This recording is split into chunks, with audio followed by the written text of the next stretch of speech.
C'est un jeune doctorant du laboratoire Passage.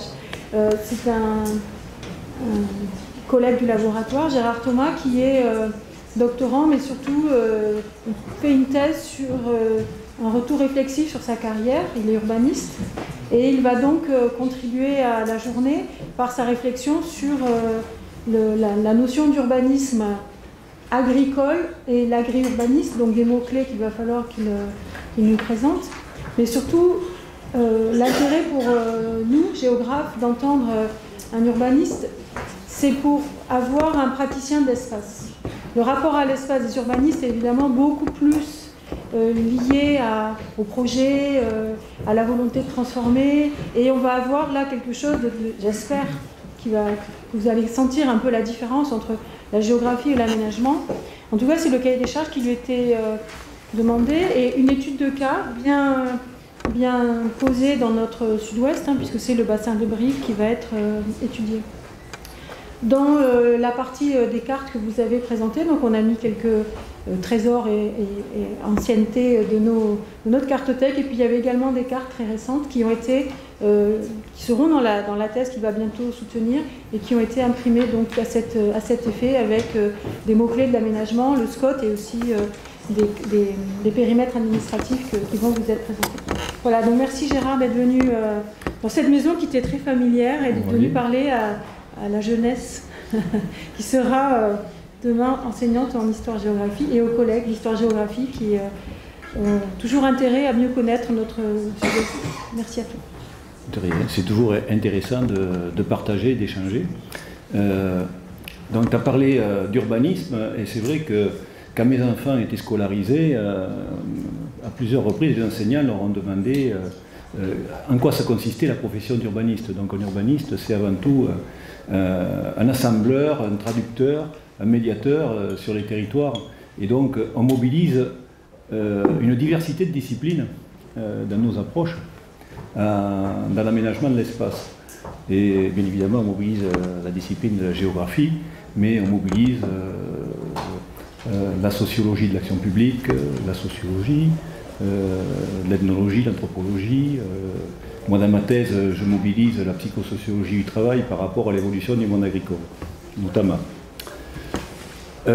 Donc, mon objet de recherche, c'est, partant du principe qu'on n'est pas très efficace dans notre pays en matière de contrôle de l'urbanisation, puisque depuis les années 60, on consomme toujours nos 70 à 80 000 hectares de surface agricole utilisée par l'urbanisation, le développement des infrastructures, bien que sur cette partie-là, il y en ait une part qui retourne en friche. Ce n'est pas 75 000 hectares de moyenne nette qui sont consommés par l'urbanisation. Mais c'est au moins les 2/3 de la surface consommée par l'urbanisation et l'infrastructure. Ce qui est très important. Et donc, partant de ce constat, suite à mon diplôme dans les années 90, où j'avais interrogé le fait que les outils d'urbanisme à l'origine pour contrôler l'extension des villes soient utilisés en milieu rural, est-ce qu'ils étaient adaptés au milieu rural ou pas? Dans mon approche, la conclusion de mon mémoire, c'était que ce n'était pas une question d'outils, mais c'était beaucoup plus une question de démarche et d'appropriation sur les territoires et de mobilisation d'expertise pour pouvoir gérer la question foncière, qui est une question objet de conflit d'usage et enjeu de pouvoir. Donc ma thèse est la prolongation de cette réflexion, presque 20 ans plus tard, et voyant un peu les approches qu'il y avait de différentes disciplines, que ce soit en particulier les paysagistes, les architectes, les urbanistes, et AgroParisTech aussi, qui a des échanges avec l'école de paysage voisine. Un concept d'agri-urbanisme a été développé par Roland Vidal et André Fleury. Donc, voyant cela, je me dis, moi, mon hypothèse, c'était qu'il fallait intégrer la question agricole, mais pas en termes spatial, dans sa fonction sociale et économique et sa relation avec la ville, avec l'urbain, pour pouvoir trouver des leviers et être plus efficace dans la protection des espaces agricoles, constatant qu'un espace agricole protégé dans un document d'urbanisme, ce n'est pas pour autant qu'il est cultivé. Donc, premier constat, deux mondes qui s'ignorent ou s'évitent. Hein, et donc, la nécessité de construire une pensée globale. Donc, l'agriculture qui est dans un fonctionnement sectorisé et déterritorialisé, et l'urbanisme qui évite ou ignore cette question agricole, la renvoyant à la périphérie de la ville. Deux occupations de l'espace, bien évidemment, qui se retrouvent en conflit par la diffusion de l'urbain dans les espaces agricoles. On se retrouve maintenant avec près de 46% des espaces agricoles qui sont intégrés dans des aires urbaines selon la définition de l'INSEE 2010.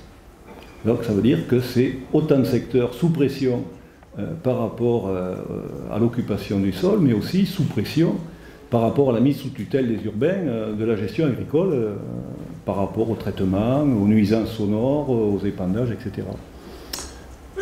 Et donc, nécessité d'organiser cette cohabitation de fait, puisqu'on a une grande part des espaces agricoles qui sont imbriqués avec les espaces urbains. Intégration qui commence à s'engager, mais qui est loin d'être généralisée, pour maintenir cette agriculture dans les espaces à tension et optimiser les externalités positives de l'agriculture vis-à-vis des services qu'elle peut apporter à la ville.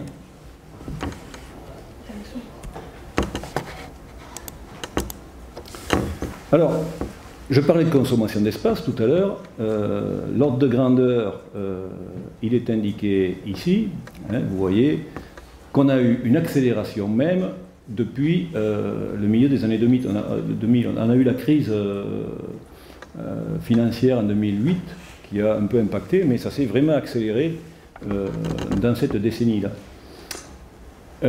J'évoquais tout à l'heure l'agri-urbanisme, concept qui a été posé en début des années 2000.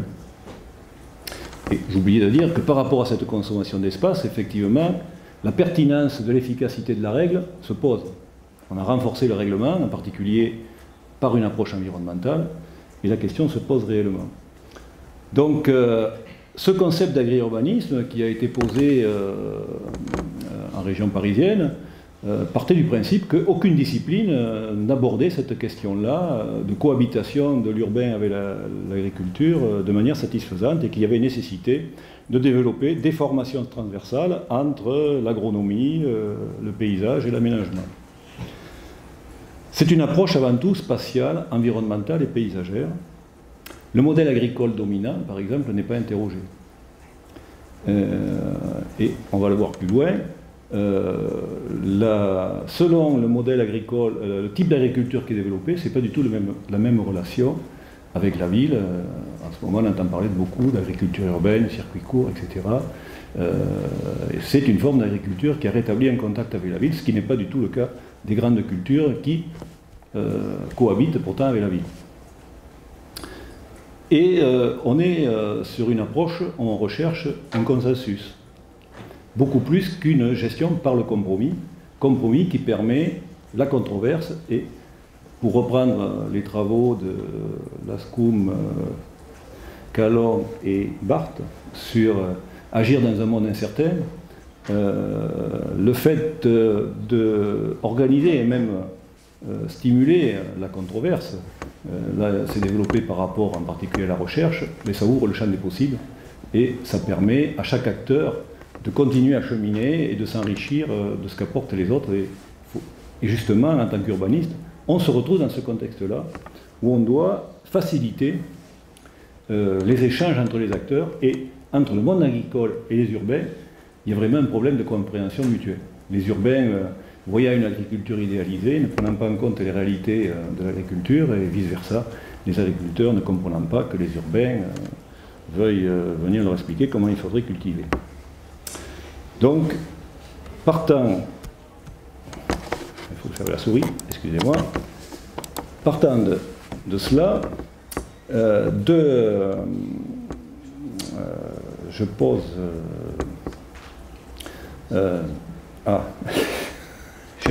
excusez-moi. Je pars du principe que l'urbanisme, c'est une approche qui permet d'intervenir sur la ville et sur la société. Et donc, il est nécessaire et possible d'agir sur la ville et sur la société. De la même manière, pour l'agriculture, il est nécessaire et possible d'agir sur les fonctionnalités de l'écosystème de production. Griffon a développé des travaux sur l'agriculture écologique intensive et sur la société par rapport aux politiques publiques alimentaires et notamment le dernier ouvrage collectif co-dirigé par Caroline Brand. Donc j'évoquais tout à l'heure l'approche recherche de consensus. Donc on est actuellement dans la gestion de l'urbanisme dans un écosystème environnemental consensuel. Dans ma recherche, je prends en compte l'écosystème territorial avec l'ensemble des acteurs, et en particulier les acteurs agricoles, et en particulier dans les territoires ruraux, pour ce qui nous concerne aujourd'hui, qui sont au contact de l'urbain, pour construire un compromis et un projet agri-urbain sur les territoires où la relation de l'agriculture avec l'urbain sont vraiment prises en compte. Donc mon terrain de recherche, Brive, qui est à la croisée de deux axes, Bordeaux-Lyon et Paris-Toulouse, dans un bassin de vie qu'on peut considérer multipolarisé. On a le pôle central de Brive qui draine une partie de la Dordogne, Corrèze, Sud, Haute-Vienne, Creuse et le Lot au sud-est. Et on se retrouve avec d'autres bassins de vie secondaires, comme Obja, qui est la concurrente de Brive, beaucoup plus petite, mais il y a une concurrence entre ces deux territoires. Il y a des Corréziens dans la salle, ils le savent bien. Et puis, Brive qui s'est positionné dans les années 60-70 comme pôle urbain qui allait inverser la courbe démographique de Limousin qui était en perte de vitesse. Donc le maire de Brive à l'époque était Jean Charbonnel, plusieurs fois ministre du gouvernement Pompidou et Chaban-Delmas, et notamment de 72 à 74 ministre de la recherche et du développement industriel. Donc ce positionnement, que ce soit pendant la période de mise en place de la modernisation de l'agriculture, où il était secrétaire d'État dans les années 60, ou dans les années 70, va vraiment influer sur l'organisation territoriale de ce bassin de Brive. Comme quoi, en matière spatiale, selon les forces politiques en présence, selon les groupes sociaux, on va y revenir tout à l'heure, on constate des effets sur l'espace et en particulier sur l'aménagement. Autre élément, dans ce territoire rural, pas d'intercommunalité jusqu'à la fin des années 90. Par exemple, dans les années 70, Jean Charbonnel, ministre, député maire de Brive, proposait aux communes périphériques les services de la ville de Brive, ce que j'ai trouvé dans les archives, dans le cadre de mes recherches, des courriers, mais j'ai trouvé aucune trace de collectivité de périphérie qui ait accepté les services de la ville de Brive. On ne voulait pas dépendre de la ville de Brive quand on était en commune périphérique. Donc 2001, première communauté de communes, de 15 communes, à peu près 87 000 habitants. Et 2001, effet de la loi NOTRe, 2014, excusez-moi, regroupement 48 communes, donc qui reprennent là la communauté de communes Port-de-Côte, Vézère, 3A, puis Issandonné et Juillac, il y a une faute sur la carte, je vois, Loire-Vézère. Et puis 2 communes isolées. Alors ce qui est intéressant dans le fonctionnement de l'intercommunalité, c'est qu'à 15 communes, ils arrivaient à peu près à fonctionner. Maintenant qu'ils sont passés à 48, ceux qui habitent à l'autre bout, là-bas, ils ne se retrouvent pas dans cette structure.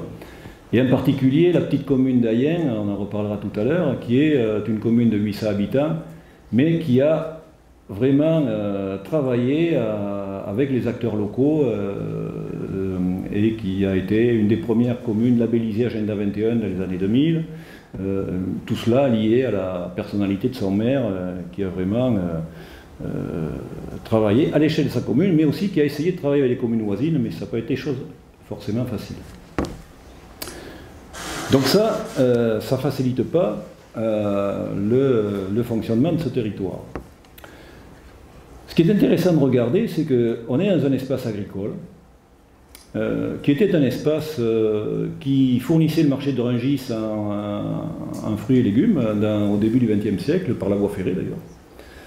Voie ferrée qui maintenant met Brive presque 5 heures de Paris alors qu'on était aux alentours de 4 heures à l'époque, donc ça fait partie des territoires où la vitesse c'est plutôt ralenti.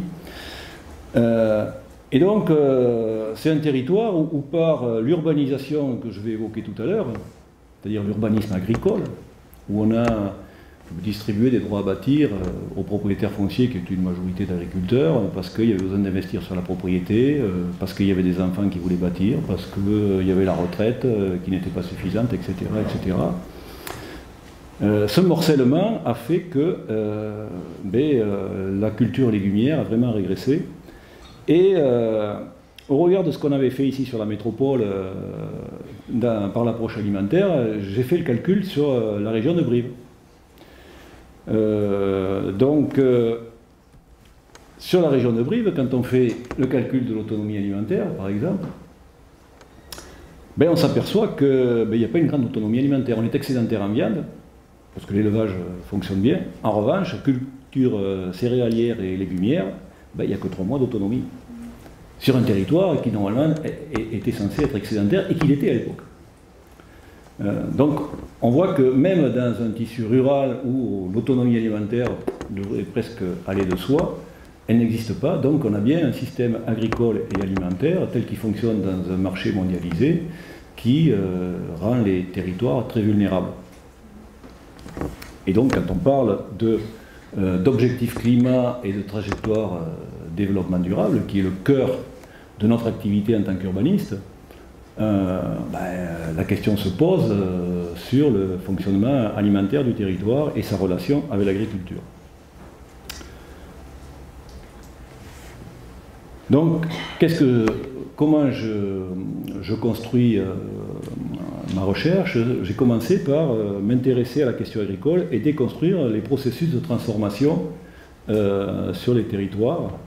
Ce qui nous a fait passer de 6 millions d'agriculteurs à un peu plus on a perdu à peu près 5 millions d'emplois dans l'agriculture en 60 ans. Le nombre d'exploitations, on a pu avoir un peu plus que de 600 000 exploitations en France. Et donc cette évolution, j'ai regardé comment ça s'est passé sur un territoire rural comme la Corrèze. Et il y a eu quand même un certain nombre de publications, et l'histoire corrézienne est un peu spécifique, le Limousin en général, par rapport au monde agricole. Et dans cette approche, je regarde l'évolution de sa relation au secteur, à l'espace, à la société, et la compréhension du monde agricole. Ses motivations dans la gestion patrimoniale, puisqu'on s'aperçoit qu'en périphérie de Brive, le monde agricole est dans une gestion de patrimoine foncier plus que dans une gestion de production agricole. Quelles stratégies sont mises en œuvre par les différents acteurs agricoles? Et côté urbanisme, on est dans une approche où c'est l'évitement de la question agricole ou l'ignorance de la question fondamentale du fonctionnement de l'agriculture, y compris dans les approches des collectivités, notamment selon les équipes municipales au niveau de la ville de Brive. On voit bien, soit on laisse les agriculteurs gérer leurs affaires, on les accompagne s'ils ont besoin de soutien, soit on veut s'impliquer sur le fonctionnement agricole, et auquel cas on commence à parler d'orientation vers le bio, on parle des questions environnementales, d'écologie, ce qui crée des crispations dans le monde agricole, et donc on n'arrive pas à travailler ensemble. On est dans une cogestion de l'urbanisme avec le monde agricole, c'est pour ça que je parle d'urbanisme agricole. C'est d'ailleurs un élu, au cours de l'entretien, qui m'a dit, vous savez, jusque dans les années 2000, on faisait de l'urbanisme agricole, un propriétaire venait voir le maire, bon, j'ai besoin de vendre un terrain à bâtir, donc le maire intervenait auprès du préfet, parce qu'il n'y avait toujours pas de document d'urbanisme, pour obtenir la constructibilité, dès lors qu'il y avait les réseaux, voilà, même si c'était au milieu d'un espace agricole. Et donc cette cogestion, elle a duré jusqu'à 77-2001. Alors pourquoi j'indique ces dates-là? 77, il y a eu des changements dans un grand nombre de municipalités, c'est pour ça que j'ai remonté mes archives à cette époque-là. Et 2001, la loi SRU qui est arrivée et qui a quand même resserré les possibilités de construire et conduit les collectivités à élaborer des documents d'urbanisme. Mais jusqu'à cette période-là, comme je disais tout à l'heure, l'agriculture toujours repoussée vers la périphérie et on continue à diffuser l'urbain dans les territoires agricoles. Et début des années 2000 apparaissent bien évidemment des situations de conflit, puisque cette cohabitation qui ne posait pas de problème jusqu'aux années 2000, a vraiment posé des problèmes de cohabitation, et en Corrèze en particulier, le conflit lié à la pomiculture, traitement des vergers, où certains d'entre vous ont peut-être vu en 2015, oui c'est 2015, une émission sur Envoyé spécial, peut-on encore manger des pommes? On parlait du triangle de la mort entre Lubersac, Pompadour et puis je ne sais plus la troisième commune, au nord de la Corrèze, sud Limousin et sud-ouest Creuse.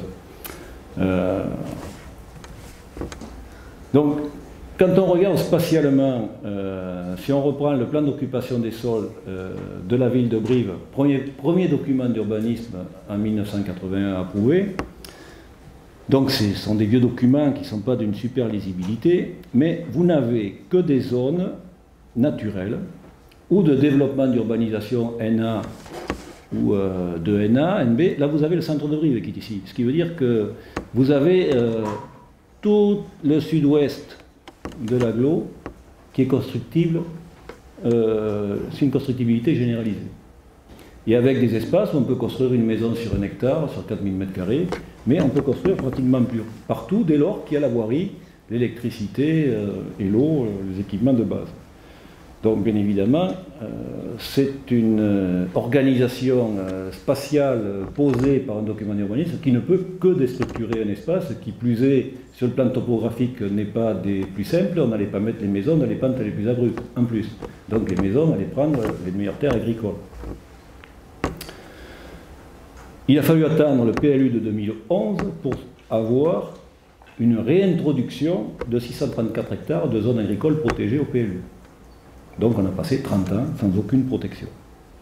Et quand on regarde l'évolution de la population de la ville de Brive, qui s'est positionnée comme polarité du sud du Limousin et corrézien pour tirer cette région qui était en déprise, on s'aperçoit que Brive a gagné 1000 habitants, guère plus,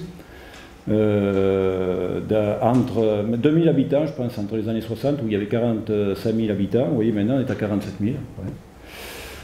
En revanche, on a construit plus de 11 000 logements. Et il y en a 3600, plus de 3600 de vacants en centre-ville. Donc, déjà, rien qu'en regardant les chiffres, on voit bien qu'on est dans une urbanisation grande consommatrice d'espace. Et quand on prend les communes périphériques à Brive, on se retrouve dans une situation où on a, si je prends l'enveloppe constructible des documents d'urbanisme de certaines communes sur la communauté d'agglo, on a une densité à peu près de 2 logements à l'hectare. Donc vous voyez qu'à l'intérieur de l'enveloppe constructible du document d'urbanisme, on a vraiment de la marge de progrès. Alors ce qui est intéressant, aujourd'hui, moi ce que j'ai essayé de faire, c'est de me raccrocher à votre discipline de la géographie, et en particulier des travaux que j'avais mobilisés dans mon diplôme d'urbanisme, les travaux de Bernard Kaiser, sur la renaissance rurale et le fait qu'on a constaté dans les années 80 un renversement de situation pour les espaces ruraux qui regagnaient en population alors qu'on avait assisté à un fort exode rural dans les périodes précédentes. Et ce qui ne s'est pas produit sur Brive d'ailleurs, puisque je suis tombé dans les archives sur un discours de Charbonnel à Paris à l'occasion d'une exposition où Brive était représenté.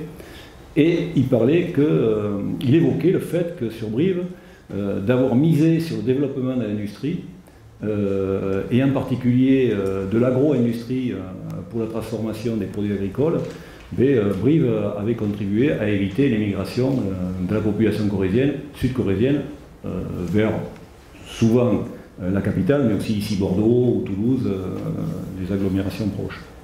Alors, ce que j'ai oublié de dire tout à l'heure, c'est j'ai choisi Brive, secteur de Brive, dans le cadre de ma recherche, qui porte aussi sur Bordeaux et sur certaines communes où j'ai travaillé par le passé en Gironde, parce que c'était un territoire qui était non métropolisé, pour voir les éléments comparatifs entre des territoires sous influence de métropoles qui captent les entreprises, la richesse et qui déstructurent les territoires qui sont sous influence. Brive, on n'a pas ce phénomène-là.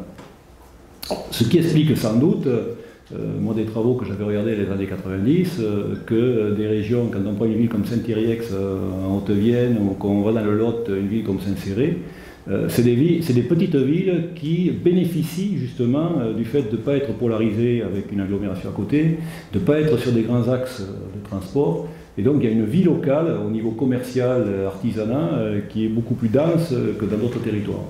Ça, c'est des phénomènes qu'ont observé les géographes.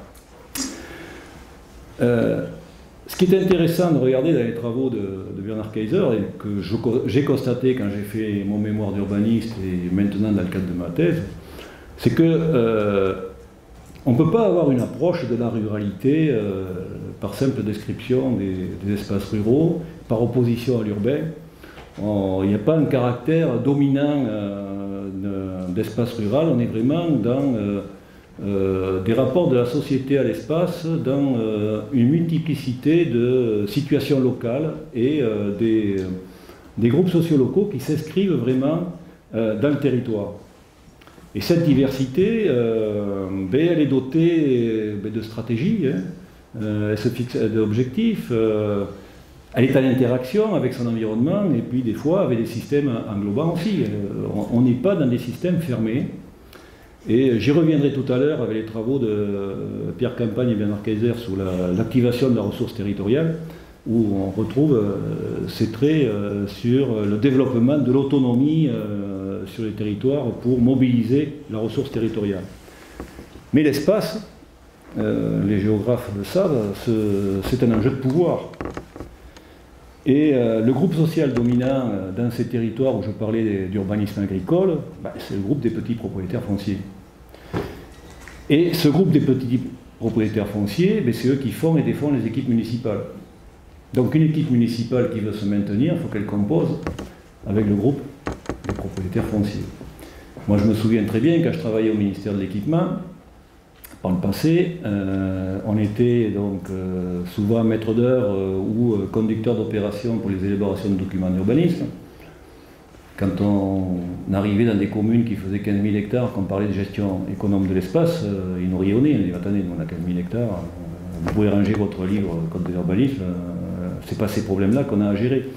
Et effectivement, quand on a eu une approche par le paysage, quand on s'est occupé vraiment dans des démarches expérimentales de la vie de ces territoires et des problèmes auxquels étaient confrontées les équipes municipales pour gérer l'occupation de l'espace, ce n'était pas avec le code de l'urbanisme qu'on allait le régler.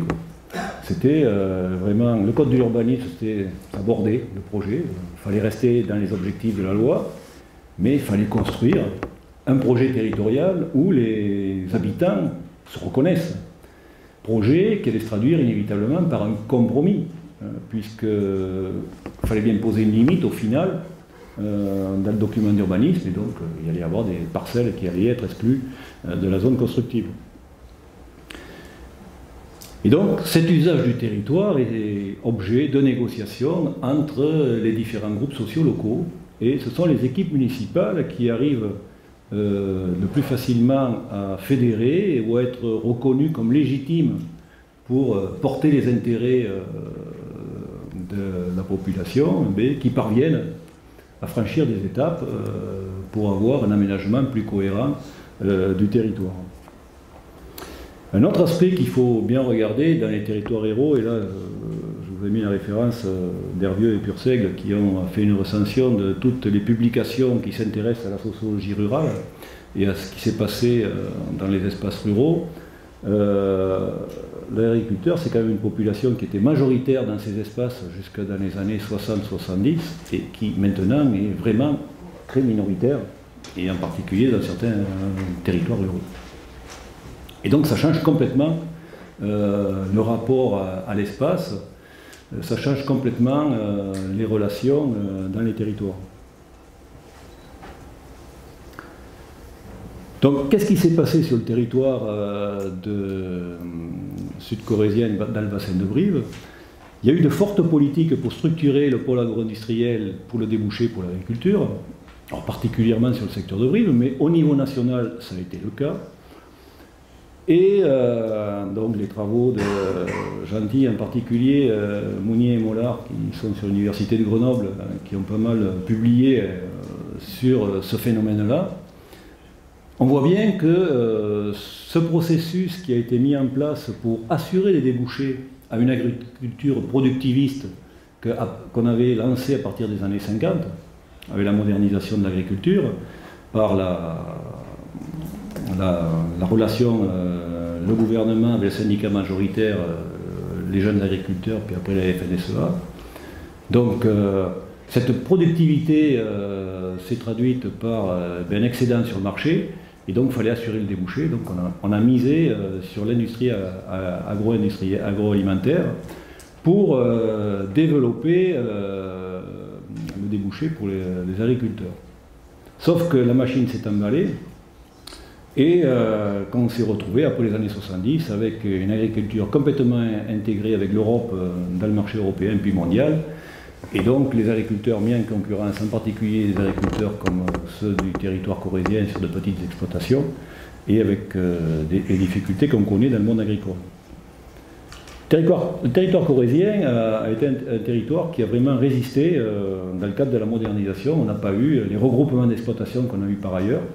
À ce jour, on a des exploitations qui font en moyenne 28-30 hectares, alors que le département voisin de la Dordogne, il y en a 35, le Lot, on doit être presque à 40.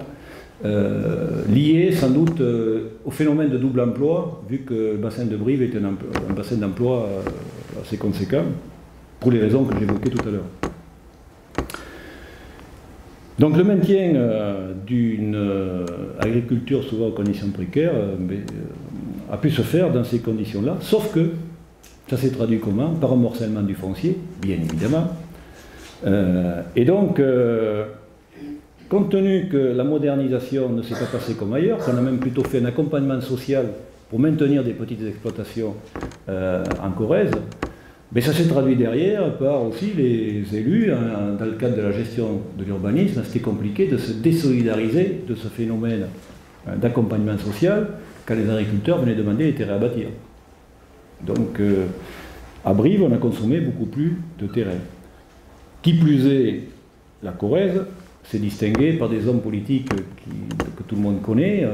La Corrèze, il y a eu, bon, j'ai parlé de Charbonnel, avant il y avait eu Henri Queuille qui a été 3e, 4e République, président du Conseil à plusieurs reprises, et puis Chirac, et puis Hollande.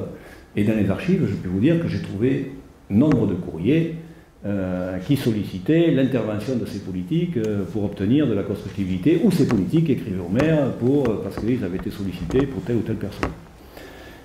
Et d'ailleurs, un représentant de la direction des territoires m'a dit, vous savez, en Corrèze, il y a eu 3 présidents, l'urbanisme n'a pas été géré comme ailleurs. L'Adréal Limousin a publié une brochure, Le paradoxe Limousin. En fait, en Limousin, on consomme 2 fois plus d'espace pour l'urbanisation qu'ailleurs, sans pour autant que la population augmente de manière conséquente. Donc c'est pour ça que c'est un territoire qui est très intéressant à observer par rapport à l'approche agri-urbaine que je construis. Donc la constructibilité a été dévoyée après la décentralisation. Donc un petit rappel historique en matière des lois d'urbanisme. 1976, mouvement de défense de l'environnement, c'est là que les lois de protection de l'environnement ont été mises en œuvre. Je dis protection, si je reprends si je fais référence à l'éco-pouvoir de Pierre Lascaume, c'est plutôt un code de procédure à respecter dans le cadre de l'environnement. Il n'est pas interdit de polluer. Donc, cette période-là a débouché sur lutte contre le mitage. Moi, quand je suis rentré à la DDE, fin des années 70, à l'époque, on était dans la lutte anti-mitage. Il fallait contraindre les collectivités, faire des cartes communales restrictives, mais ce n'est pas du tout ce qui s'est passé dans des territoires comme la Corrèze. Fin des années 70, il y a eu un document qui s'appelait la zone d'environnement protégée, qui était porté par le ministère de l'Agriculture. Il y a eu les plans d'aménagement ruraux, portés par le ministère de l'Agriculture. La décentralisation de 83 est arrivée, de l'urbanisme. Exit l'agriculture, c'est le tout-puissant ministère de l'Équipement, ministère de la Ville et des Infrastructures, qui a pris en charge l'aménagement du territoire. Donc cette concurrence agriculture et ministère de l'Équipement a perduré très longtemps. Quand j'ai interviewé un DDA adjoint dans le cadre de mon diplôme, il m'a parlé de guerre fratricide entre les ingénieurs YGREF et les ingénieurs des ponts. Depuis, la fusion s'est faite, il y a des choses qui ont progressé, mais c'est quelque chose qui a marqué au niveau de l'aménagement du territoire. Au lieu d'avoir des outils adaptés pour l'espace rural, tout à l'heure je disais que ça n'avait pas eu trop d'incidence. Dans les années 90, on pouvait dépasser ce problème-là, et comme on peut le faire maintenant, autant dans les années 70-80, ce qu'attendait le monde rural, c'était d'avoir des documents d'urbanisme qui prennent en compte la spécificité rurale, ce qui n'a pas du tout été le cas avec le plan d'occupation des sols lié à la loi de décentralisation. On a eu le même phénomène, Grenelle de l'environnement. La préparation du Grenelle de l'environnement s'est traduite par des fusions de ministères. Le seul ministère qu'on n'a pas touché, c'est le ministère de l'Agriculture. C'était Sarkozy qui était président à l'époque, donc tout pareil, c'était Pierre Lascaume dans cet ouvrage qui rend compte de toutes les tractations qu'il y a eu dans le cadre du processus du Grenelle de l'environnement. Ministère des Agriculteurs, on n'y touche pas. Donc je parlais d'évitement, on est dans ce processus d'évitement de la question agricole quand on parle d'aménagement du territoire.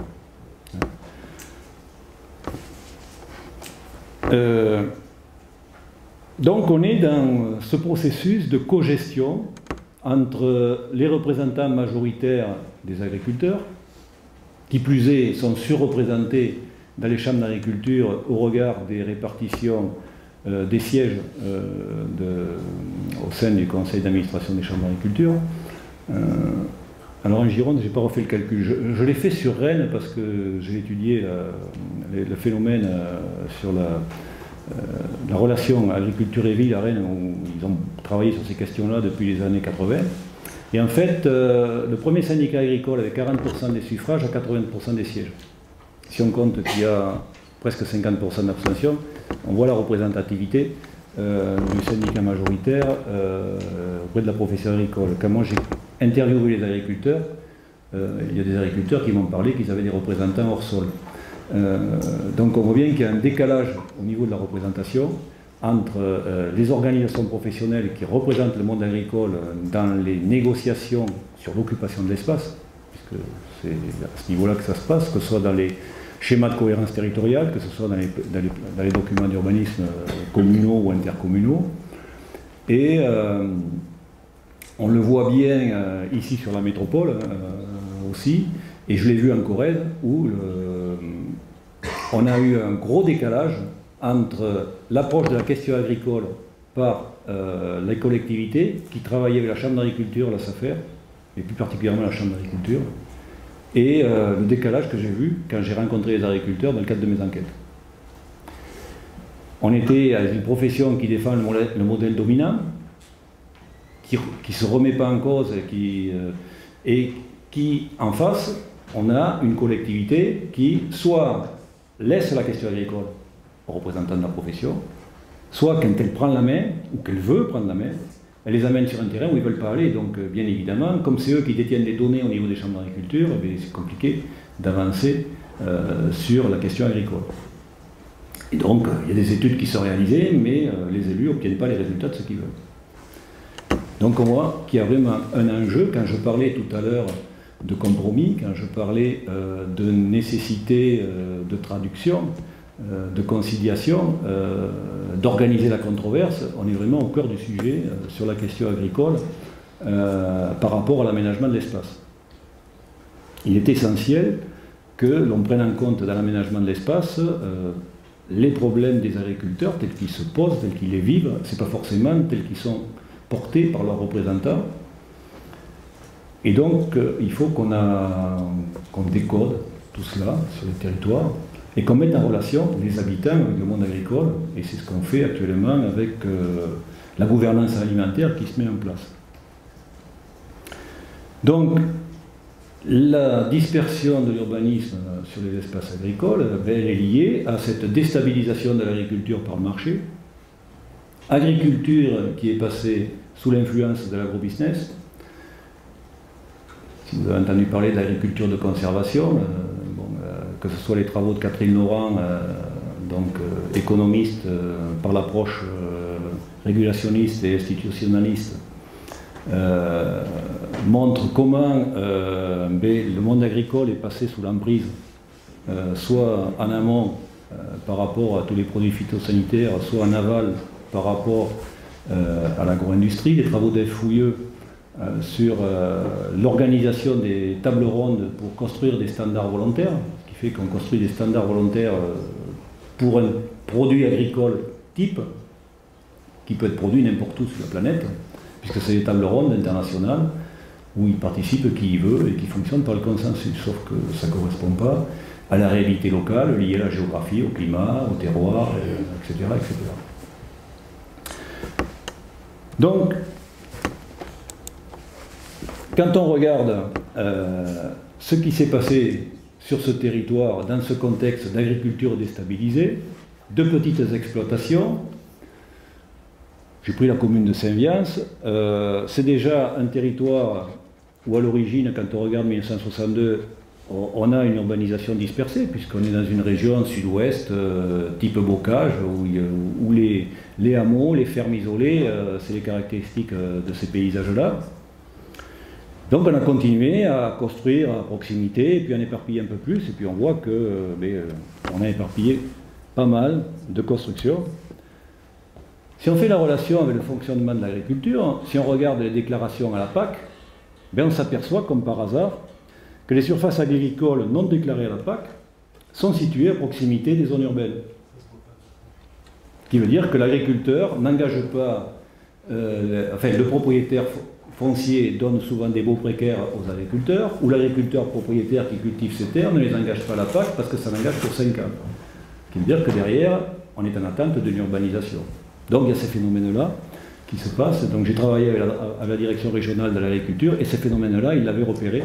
Donc j'ai pas la carto finalisée, j'en suis pas là dans ma recherche, mais il va y avoir une carto plus explicite sur le croisement de ces approches, sur ce qui se passe au niveau de la gestion agricole des territoires au contact de l'urbain. Quand on reprend la cartographie faite dans l'étude agricole, on s'aperçoit que là où on a le moins de territoires déclarés à la PAC, c'est autour de Brive. Quand on s'éloigne, ça s'estompe un peu.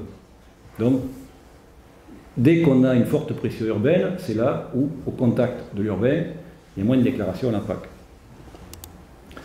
Si on reprend une commune qui touche Brive, qui est juste au nord, la commune de Hussac, donc c'est juste mitoyenne de Brive, là, on s'aperçoit que il y a une grosse quantité quand même, c'est toutes les parcelles en jaune, qui ont été, par l'étude agricole menée par la direction des territoires, en lien, je pense, avec la Chambre d'agriculture, ils ont décelé tous ces terrains qui ne sont pas déclarés à la PAC et qui offrent un potentiel agricole parce que ce sont des terres très fertiles, il y a de l'eau dans beaucoup d'endroits, en Corrèze, notamment dans les coteaux.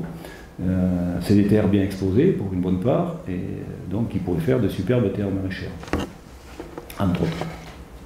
Donc on voit ces phénomènes-là. Quand on regarde les documents d'urbanisme, sur ce document, par exemple, là on voit un plan local d'urbanisme agricole.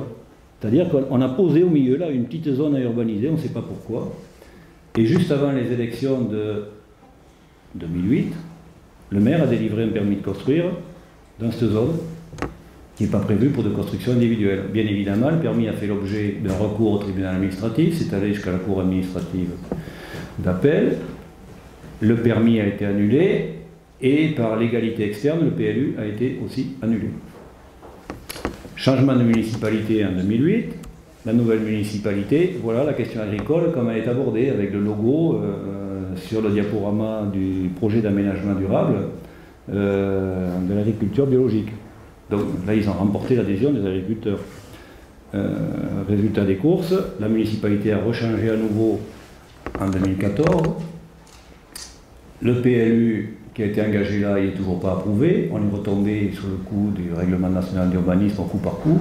Et le maire actuel qui est revenu, ben, il ne sait pas comment s'en sortir. Mais je comprends, hein, quand on regarde le territoire de la commune de Saint-Viance, c'est hyper morcelé. Pourtant, c'est des superbes terres agricoles. Et tout le monde veut son terrain à bâtir.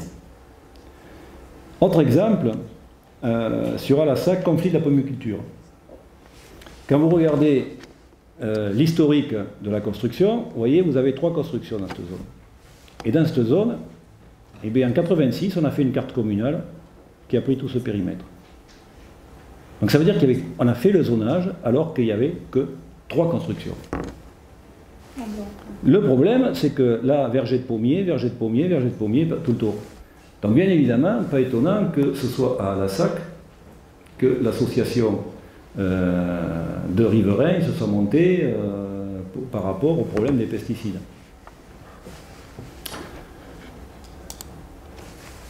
Alors, on est dans une situation depuis la fin des années 90 d'une agriculture sous tutelle des urbains, des conflits d'usage.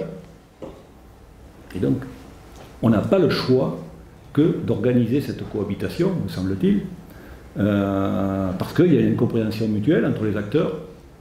On a besoin de problématiser cette question d'aménagement de l'espace et de fédérer les acteurs, d'arriver sur un compromis pour maintenir les espaces agricoles, organiser la cohabitation avec l'urbain. Donc pour cela, il faut objectiver. Et quand on regarde ces territoires, qu'est-ce qui pousse les élus à développer des zones de constructibles aussi avantageuses? On est toujours dans il faut de la croissance, il faut avoir des enfants à l'école, etc., etc. Alors qu'on déstructure complètement la ressource territoriale, qui est pour une part l'agriculture. Alors quand on reprend les travaux de Pierre Muller et les 2 autres chercheurs qui sont associés avec lui, qui m'excusent de ne pas citer leur nom, les entrepreneurs ruraux, Faure et Gerbeau, ça y est, on voit bien que dans des territoires comme le bassin de Brive, les agriculteurs se sont organisés, qui vente direct, accueil à la ferme, voilà. Donc ce sont devenus de véritables entrepreneurs ruraux. Le néerlandais Plog a analysé une reconquête de l'agriculture paysanne en Italie et aux Pays-Bas, où les agriculteurs recherchent leur autonomie de fonctionnement pour être moins dépendants des intrants, des phytosanitaires, et pareil en aval.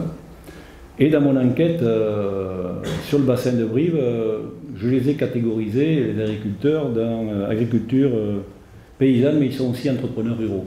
Parce que j'ai trouvé, il y a des magasins de producteurs qui sont organisés, des agriculteurs qui font de la transformation et qui communiquent avec d'autres agriculteurs à l'autre bout de la France pour échanger leurs techniques, des agriculteurs qui commercialisent à titre individuel des produits qui arrivent d'ailleurs, du centre de la France, et leurs produits les envoient chez leurs collègues centre de la France. Donc on voit bien que ça dépasse le seul cadre de l'organisation de la production agricole.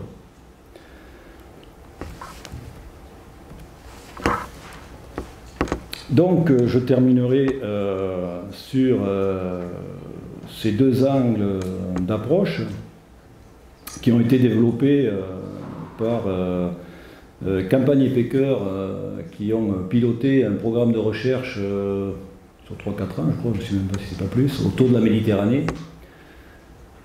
et qui ont constaté que les dispositifs correcteurs pour les zones défavorisées, elles enfonçaient un peu plus les territoires, plutôt qu'elles les tiraient vers le haut.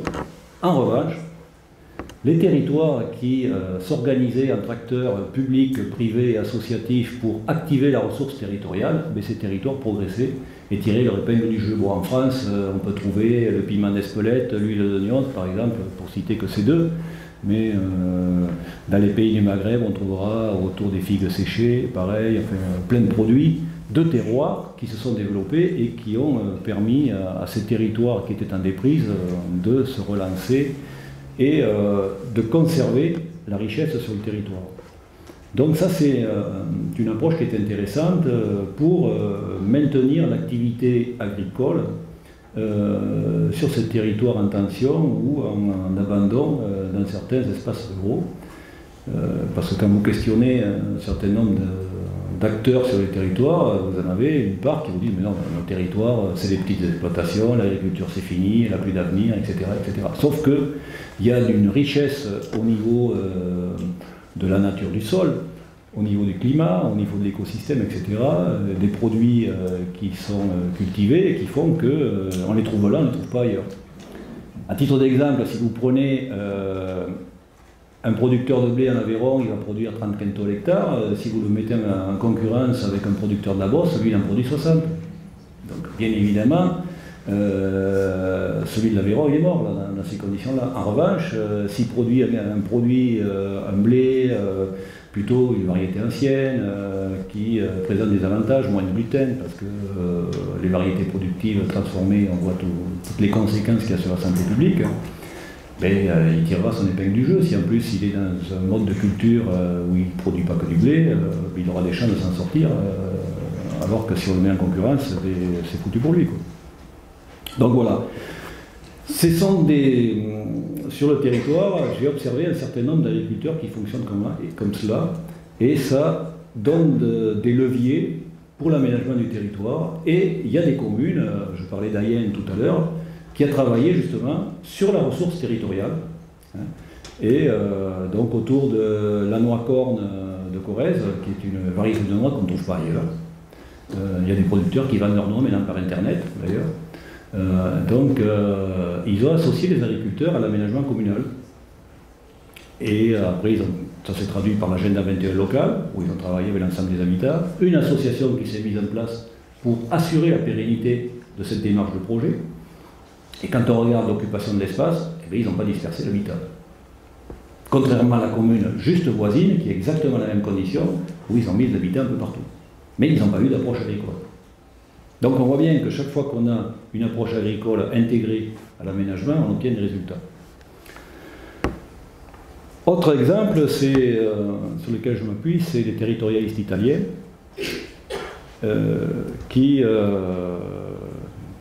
dont un des instigateurs, des initiateurs de la démarche territorialiste est Alberto Magnaghi, qui a pas mal publié sur le sujet, dont l'ouvrage de 2014 sur la biorégion urbaine. Lui, il pose l'interrelation entre l'urbain et le territoire rural, et qui peut aller jusqu'à la région. C'est pour ça qu'il parle de biorégion urbaine. Et moi, quand j'ai commencé ma recherche, combien de partenaires financiers potentiels m'ont dit on peut financer votre thèse, mais vous la faites sur les circuits courts, vous la faites sur ce type. Non, la question de la relation de l'agriculture avec l'urbain, c'est pas une question de circuit court, c'est une question de relation à l'espace, de relation à la société de l'agriculture. Ça pose la question de quelle agriculture, dans quelle organisation elle fonctionne avec la société et avec l'espace. Donc, l'approche des territorialistes, comme celle développée tout à l'heure par Campagne et Pécœur, c'est une approche qui... c'est le retour au territoire, c'est le territoire comme solution au problème que l'on a à gérer. Le problème qu'on a à gérer, c'est celui de la consommation des espaces agricoles, c'est celui de la régression des espaces agricoles. Donc, c'est le retour au territoire avec une coévolution des établissements humains avec leur environnement. Donc c'est la mise en visibilité du territoire comme porteur de solutions problèmes par rapport à la régression que j'évoquais, aux impacts négatifs sur les hommes, sur l'environnement. Parce que quand on parle de gouvernance alimentaire, les travaux de Sabine Barle sur le métabolisme territorial ou urbain, quand on regarde les flux de matière en analyse statistique, le premier flux de matière, c'est celui qu'on ne voit pas, c'est l'eau. Le deuxième flux de matière, c'est les matériaux de construction. Et celui qui arrive en troisième, à l'égalité avec les produits issus des énergies carbonées, c'est l'alimentation. On est passé de 250 km, 270 km au début du 20e de distance parcourue par les produits agricoles jusqu'à dans l'assiette du consommateur, on est passé à 700 km. Et si on rajoute l'alimentation du bétail, on est à 3000 km. Donc on voit bien qu'on a un système alimentaire qui est très vulnérable. Bon, sur Bordeaux, on avait situé à quelques journées d'autonomie alimentaire. Sur Brive, le calcul nous a mené à quelques mois. Donc c'est un vrai sujet au niveau de l'aménagement du territoire, de retrouver un fonctionnement alimentaire de la ville un peu plus raisonnable au regard des objectifs climat. Et c'est ce qui se met en place depuis la loi de 2014 sur l'alimentation et l'agriculture, qui prévoit les projets alimentaires territoriaux et qui, à ce jour, ont l'air de se développer. Je vois sur Brive, il y en a un qui se met en place, sur Tulle, ils ont commencé avant, sur Albi, sur Bergerac, on s'aperçoit. Sur Bordeaux, il y en a un, mais qui travaille avec les territoires plus lointains, comme le Libournais, le Bergeracois, le Pays Basque. Mais ça ne se fait pas comme ça spontanément. Voilà, je vous remercie pour votre attention. Je n'étais pas complètement dans la géographie. Je vous ai apporté de manière très synthétique ce sur quoi portait cette recherche, sachant qu'on est au cœur du débat public, débat sociétal, sur les questions alimentaires, sur les questions agricoles, sur les questions environnementales actuellement. Voilà, merci beaucoup.